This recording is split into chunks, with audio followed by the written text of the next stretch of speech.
천계에 의해 진흙에 관한 천계의 대의론이라. 시작부터 노메터의 목표는 심피질의 작용 방식을 설명할 광범위한 이론을 만드는 것이었다. 신경과학자들은 매년 뇌의 온갖 세부 내용에 관해서 수천 편의 논문을 발표했지만 모든 세부 내용을 통합할 세계적인 이론이 부족했다. 처음에는 우리는 단 하나의 피질 기둥을 이해하는 데 초점을 맞추기로 했다.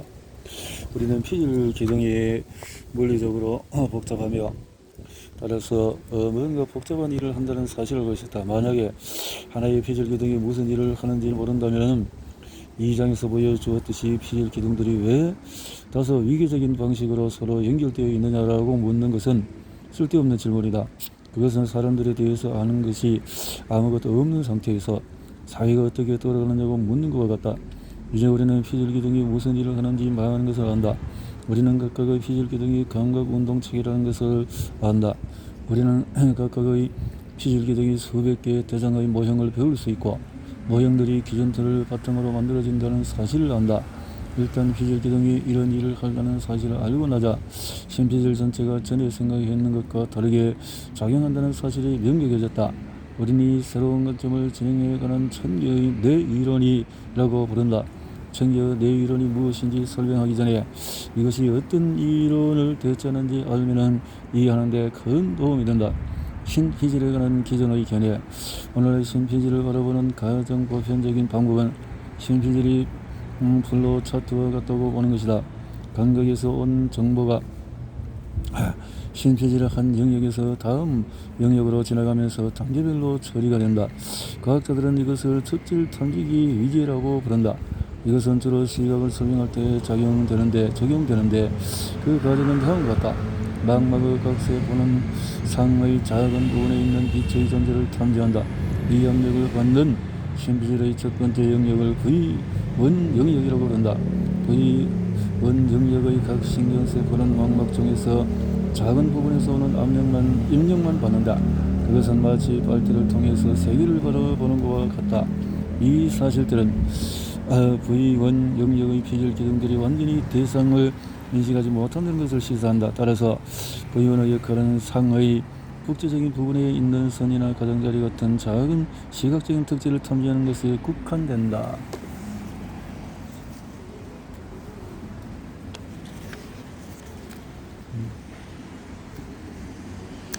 다음번 영역인 V2는 V01 영역에서 온 단순한 특질을 결합해서 모통이나 호처럼 더 복잡한 특질로 만든다. 이 이론은 가장 큰 문제점이 시각을 사진을 찍는 것처럼 정적인 과정으로 만들어낸다는 데 있다. 하지만 시각은 그렇지가 않다. 우리 눈은 매 초에 약 3번씩 신속 눈 운동을 한다. 신속 눈 운동이 일어날 때마다 눈은 뇌로 전달되는 입력이 완전히 변한다. 시각적인 입력은 우리가 앞으로 걸어가거나 머리를 좌우로 돌릴 때도 변한다. 특질 탐지기 위계 이론은 이러한 변화를 무시한다. 이 이론은 시각을 마치 한 번에 한 장씩 사진을 찍고 거기에 꼬리표를 붙이는 것을 목표로 하는 과정처럼 간주한다. 하지만 무심한 관찰만으로도 시각은 움직임의 종속적인 상호작용 과정이라는 사실을 알 수 있다. 예를 들면 새로운 대상이 어떻게 생겼는지 배우러 갈 때 우리는 그것을 손으로 만져보고 여러 각도에서 어떻게 보이는지 알기 위해서 이리저리 돌려본다. 많은 사람의 시각의 역동적인 측면을 무시한 한 가지 이유는 화면에 잠깐 비치는 사진처럼 우리가 가끔 눈을 움직이지도 않고 이미지를 인식하는 경우가 있기 때문이다. 하지만 그런 경우는 특징이 아니라 예외에 속한다. 정상적인 시각은 정적인 과정이 아니라 활동적인 감각 운동 과정이다. 촉각과 청각의 경우에 움직임의 필수적인 역할이 더욱 명백하게 드러난다. 만약 누가 어떤 물체를 내가 펜손에 올려놓는다면 나는 손가락을 움직이기 전에 그것이 무엇인지 알 수가 없다. 마찬가지로 청각 역시 항상 역동적이다. 말로 오르마는 단어처럼 청각적인 대조면은 시간이 지남에 따라서 변하는 소리로 저해되지만 그것을 들을 때 우리는 머리를 움직임으로써 귀에 들리는 것을 능동적으로 변형한다. 특질 탐지기 위계의 이론이 촉각이나 청각에도 적용되는지 분명치 않다. 시각의 경우에는 적어도 내가 사진 같은 상을 처리한다고 상상할 수 있지만 촉각과 청각의 경우에는 그것에 대응하는 것이 없다. 특질 탐지기 위계의 이론을 수정할 필요가 있음을 시사하는 관찰 사실은 이것 말고도 많다.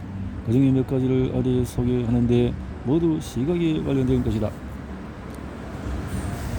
시각을 담당하는 첫 번째 영역과 두 번째 영역인 V형과 V2는 사람의 심실에서 가장 큰 영역들에 속한다.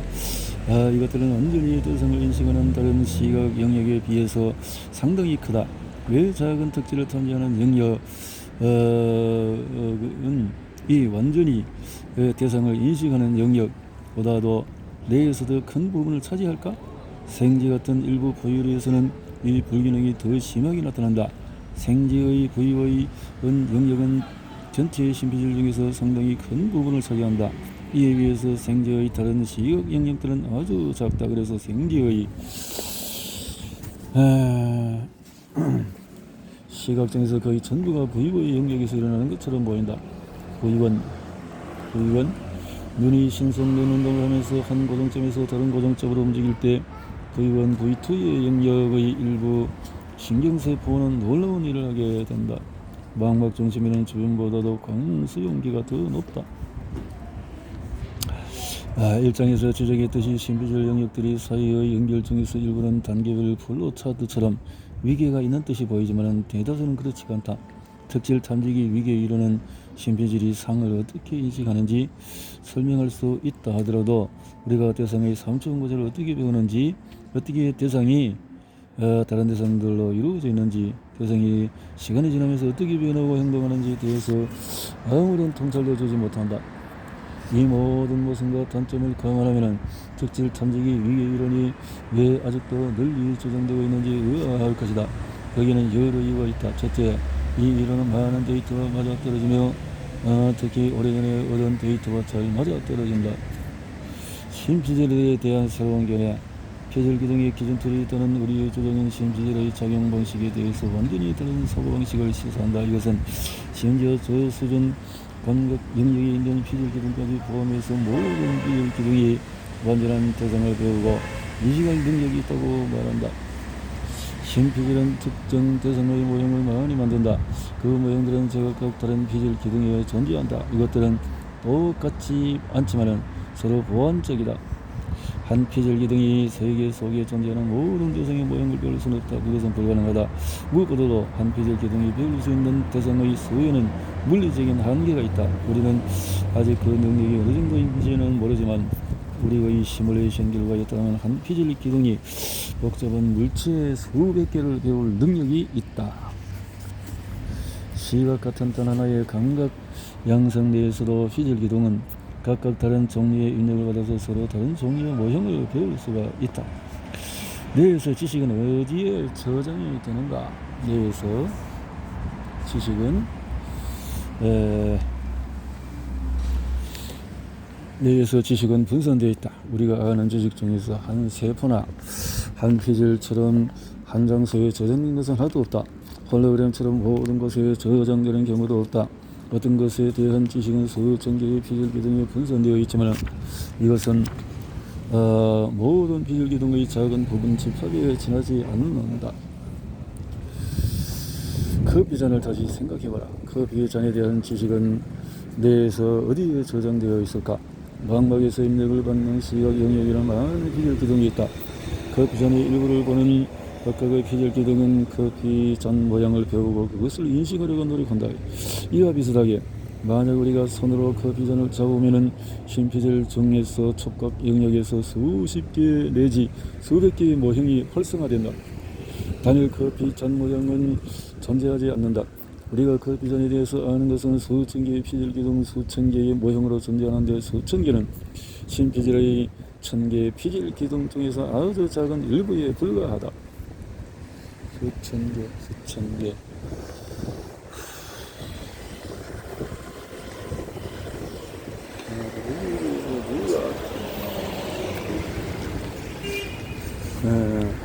비유를 들어서 생각해보자. 수십만 명의 시민이 사는 도시가 있다.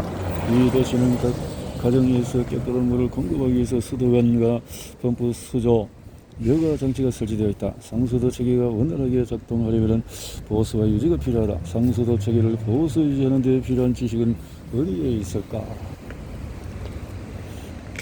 그 지식을 단 한 사람만 아는 것은 현명한 일이 아니고 모든 시민이 아는 것은 비실효적이다. 해결책은 그 지식을 많은 사람에게 분산하되 너무 많은 사람에게 분산하지 않는 것이다. 이 경우에 수도국 직원이 50명이라고 하자. 50명의 수도국 직원이 있다면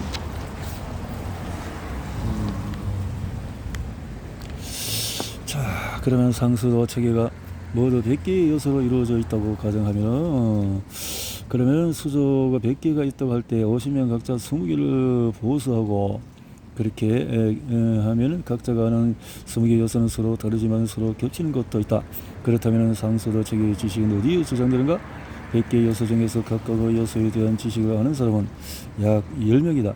만약 어느 날 직원 중에서 절반이 병가를 낸다면 그래도 특정 요소를 처리할 수 있는 사람이 5명은 있을 것이다. 각 직원은 아무 감독도 받지 않은 상태에서 혼자서 전체 상수도 체계 중에서 20%를 보수하고 유지할 수 있다. 이 지식은 직원 중에서 상당수가 없더라도 지장이 없을 만큼 튼튼하다. 수도국에는 통제 위계가 어느 정도 필요하겠지만 자율성을 저해하거나 어떤 지식을 한두 사람에게만 할당하는 것은 현명하지 못하다. 복잡한 시스템은 지식과 권한이 많은 요소에 하지만 너무 많지 않은 요소에 분란되어 있을 때 가장 효율적으로 돌아간다. 뇌에서도 모든 것이 이런 방식으로 돌아간다. 예를 들면 한 시냅스에만 의존하는 신경세포는 없다. 그 대신에 어떤 패턴을 인식하는 데 30여 개의 시냅스를 사용할 수 있다. 그 중에 10여 개가 실패하더라도 신경세포는 여전히 그 패턴을 인식할 수가 있다. 신경세포망은 단 하나의 신경세포에 의존하지 않는다. 우리가 만든 시뮬레이션 신경세포망은 신경세포 중에서 30%를 잃더라도 전체 소형 능력에 미치는 영향이 미미하다. 이와 비슷하게 신피질은 어느 한 피질 기둥에 의존하지 않는다. 설령 뇌졸중이나 외성으로 수천 개의 피질 기둥이 손상되더라도 뇌는 큰 문제없이 계속 작동한다. 따라서 내가 어떤 것의 한 가지 모형에 의존하지 않는다고 해서 놀랄 이유가 없다. 어떤 것에 대한 우리의 지식은 수천 개의 피질 기둥에 분산되어 있다. 피질 기둥은 중복적이지 않으며 서로 정확하게 똑같지도 않다. 무엇보다도 중요한 것은 수도국의 각 직원이 독립국으로 상수도 인프라 중에서 일정 부분을 보수 유지할 수 있는 것과 마찬가지로 각 피질 기둥이 완전히 감각 운동체계라는 점이다. 결혼 문제의 해결책. 만약 우리가 수천 개의 모형이 있다면 왜 우리는 단일 지각을 경험할까? 그 비전을 들고 바라볼 때 왜 그 비전은 수천 가지가 아니라 단 하나의 대상으로 느껴질까? 그 비전을 식탁 위에 놓으면 소리가 나는데 그 소리는 어떻게 그 비전의 상과 촉감과 합쳐질까? 달리 표현하면 우리의 감각 입력은 어떻게 하나의 지각처럼 결합이 될까? 과학자들은 신피들에 들어오는 다양한 입력이 뇌에서 그 비전 같은 대상이 지각되는 단일 장소로 수렴해야 한다고 오랫동안 가정해왔다. 이 과정은 득질 탐지기 위계 이론의 일부이다 하지만 신피질의 연결들은 이런 모습을 보이지 않는다. 연결들은 한 장소로 수렴하는 대신에 모든 방향으로 뻗어간다. 이것은 결합 문제가 수수께끼로 간주되는 한 가지 이유이지만 우리는 그 답을 제안했는데 바로 피질 기둥들이 투표를 한다는 것이다. 우리가 느끼는 지각은 피질 기둥의 투표를 통해 이런 합의의 결과이다. 종이 지도 비유로 다시 돌아가 보자. 도시마다 지각과 다른 지도가 있었다는 사실을 떠올려보자. 그리고 지도들을 각 작은 사각형들로 잘라서 섞었다. 미지의 장소에 떨어진 당신의 눈에 커피숍이 보인다. 그것은 비슷한 커피숍 여러 지도 사각형에 나타난다면 지금 있는 곳은 정확히 어디인지 파악하기 어렵다. 만약에 그것과 비슷한 커피숍이 내 도시에 있다면 자신이 내 도시 중에서 한 곳에 있다는 것을 알겠지만 정확하게 어느 도시인지는 알 수가 없다. 이번에는 당신과 같은 사람이 4명이 더 있다고 가정해보자. 이들도 모두 도시 지도들을 갖고 있고 당신과 같은 도시이긴 하지만 이미 다른 장소에 떨어졌다. 당신처럼 이들도 자신이 어느 도시의 어느 지점에 있는지 모른다. 이들은 눈 가리기를 벗고 주변을 둘러본다. 한 사람은 도서관을 보면서 지도 사각형을 훑어본 뒤에 6도시의 도서관이 있다는 사실을 확인한다. 또 다른 사람의 눈에는 장미 정원이 보이는데 장미 정원은 3도시에 있다. 나머지 2 사람도 비슷한 경험을 한다.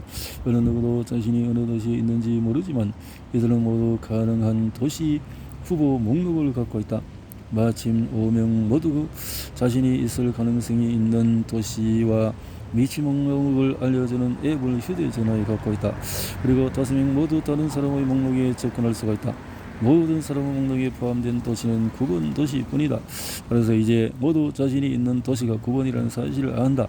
가능성 있는 도시 목록을 비교하고 모두의 목록에 있는 도시에 주목함으로써 모두 즉각 자신이 있는 것이 어디인지를 안다. 우리는 이 과정을 투표라고 부른다. 이 예에서 5사람은 어떤 대상에서 서로 다른 위치를 만지는 5손가락과 같다. 각각의 손가락 혼자만으로 무엇을 만지는지 알 수가 없지만 5손가락이 정보를 합치면 알 수가 있다. 만약에 어떤 물체를 한 손가락으로 만지려면 그 물체의 정체를 파악하기 위해서 손가락을 더 움직여야 한다. 하지만 만약에 손 전체로 그 물체를 붙잡는다면 대개 물체의 정체를 즉각 알 수가 있다. 거의 모든 경우에 5손가락을 사용하면 한 손가락을 사용할 때보다 움직임이 덜 필요하다. 자, 비유를 더 이어서 가보자. 한 도시에 떨어진 5사람 중에서 오직 한 명만 소리 들을 수 있다고 상상해보자. 그 사람의 지도 사각형들에는 각 위치에서 들을 수 있는 소리가 표시되어 있다. 분수, 소리나무, 나무 위의 새소리, 설집에서 흘러나오는 음악 소리가 들리면 이 소리가 들릴 수 있는 지도 사각형을 찾으면 된다. 이와 비슷하게 2사람만의 사물을 만져서 촉감을 느낄 수 있다고 하자. 이들의 지도에는 각 위치에서 느낄 수 있는 촉감이 표시되어 있다. 마지막으로 2사람만의 주변을 볼 수가 있다. 이들의 지도 사각형에는 각 위치에서 볼 수 있는 것들이 표시되어 있다. 정리하면 지금 여기에 있는 3종류의 감각을 가진 사람이 있는데 5사람은 모두 무언가를 감지하지만 자신이 어디에 있는지 알 수가 없어. 투표를 하기로 한다. 투표 메커니즘은 앞에서 설명한 것과 똑같이 진행이 된다. 이들은 오직 자신들이 어떤 도시에 있는지 결정하면 된다. 나머지 세부 사실은 전혀 중요하지가 않다. 투표는 감각 양상들을 아우르면 진행된다.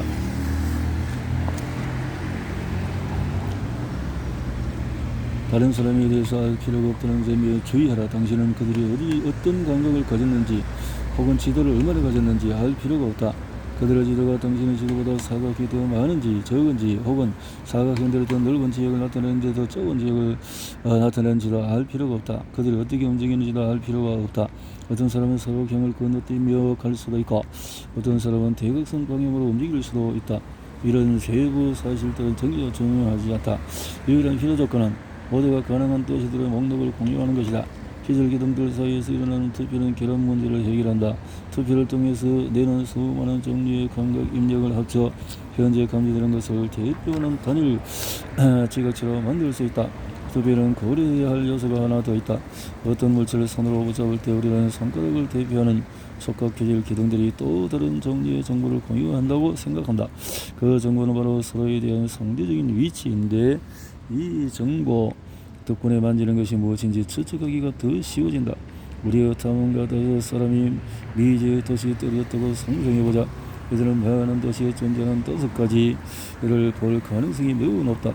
투표는 가능성이 있는 도시들 중에서 이 특징들을 모두 갖추지 않은 도시들을 배제할 것이다. 하지만 그래도 탐험가들은 자신이 있는 도시가 어딘지 확신할 수가 없는데 5가지 특징을 갖춘 도시가 여러 개 있기 때문이다. 하지만 만약에 5 탐험가가 서로에 대해서 상대적인 위치를 안다면 5가지 특징이 바로 그 특정 배열 형태로 늘어서 있지 않은 도시들을 배제할 수가 있다. 우리는 상대적인 위치에 대한 정보 역시 일부 피질 기둥들 사이에서 공유될 것이라고 추측을 한다.